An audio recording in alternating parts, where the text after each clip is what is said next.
Assalamualaikum warahmatullahi wabarakatuh. Hamdan wa syukran lillah amma ba'du. Pertama-tama, marilah kita panjatkan puja dan puji syukur kita terhadap Allah Subhanahu wa taala yang mana telah memberikan kita nikmat iman Islam, terlebih-lebih nikmat sehat. Salawat bertanggaikan salam, marilah kita haturkan kepada suri tauladan kita Nabi Allah Muhammad sallallahu alaihi wasallam. Nabi yang membawa kita dari zaman jahiliyah menuju zaman Islamiyah seperti sekarang ini.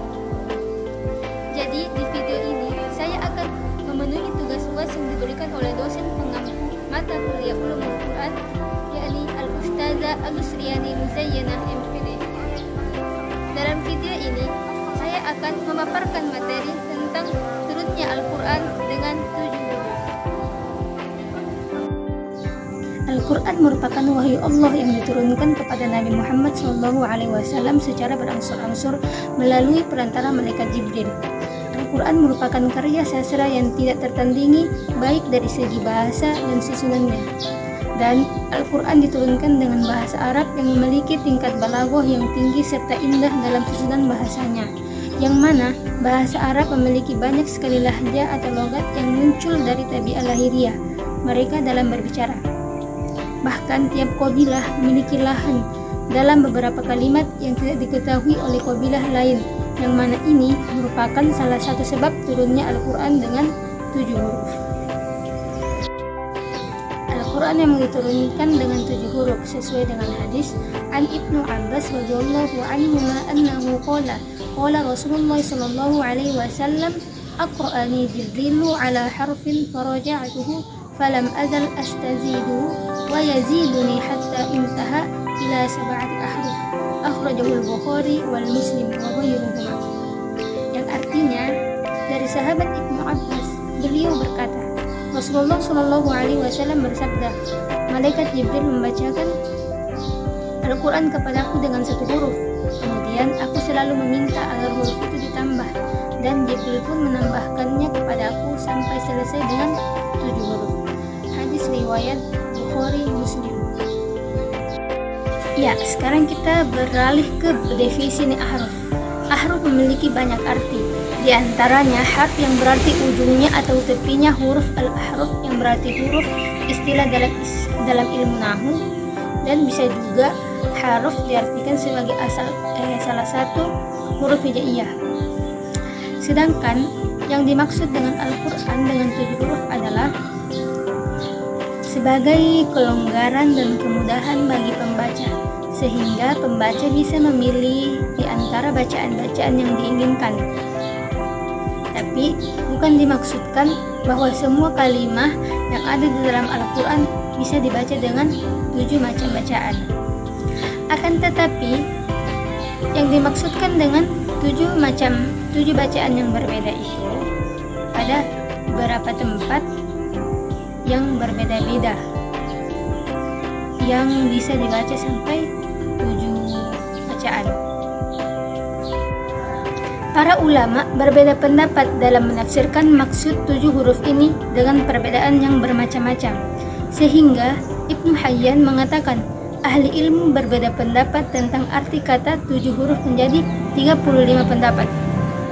Namun kebanyakan pendapat-pendapat itu bertumpang tindih. Di sini saya akan mengemukakan beberapa pendapat, di antaranya yang dianggap mendekati kebenaran.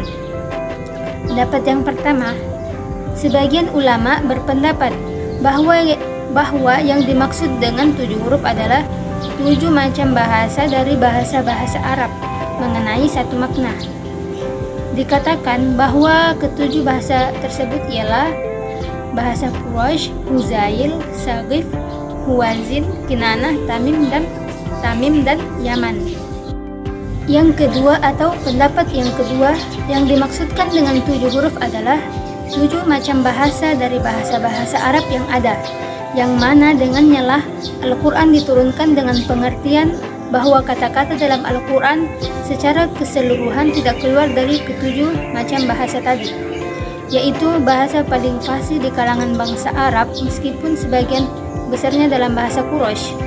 Sedangkan sebagian yang lain dalam bahasa Huzail, Saqif, Hawazin, Kinanah, Tamim, dan atau Yaman.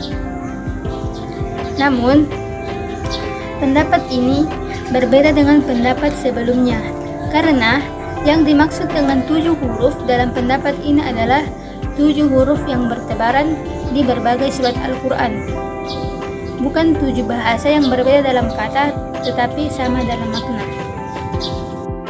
Selanjutnya adalah pendapat yang ketiga.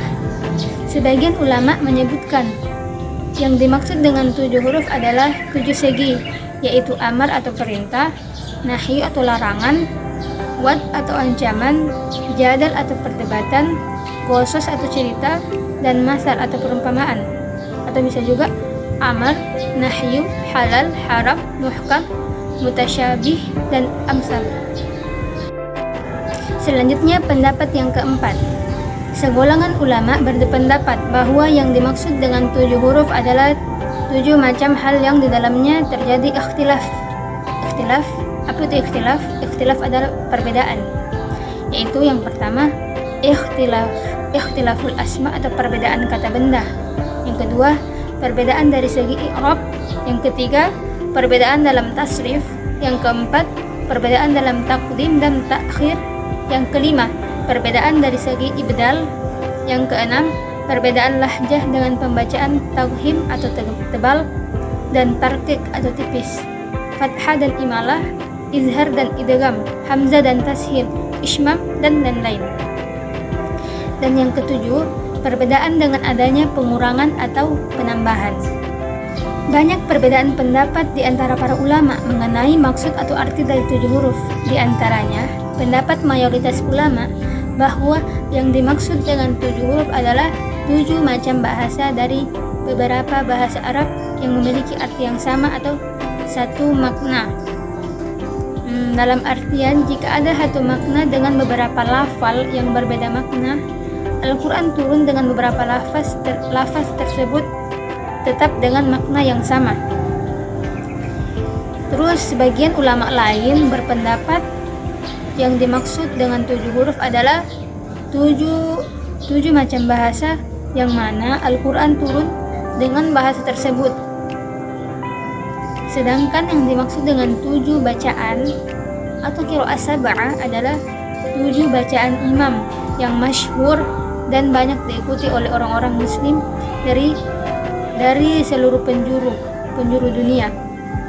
Setiap bacaan dari 7 imam tersebut memiliki riwayat yang sampai kepada Nabi Muhammad SAW. Dari turunnya Al-Quran dengan 7 huruf, terdapat hikmah yang dapat diambil.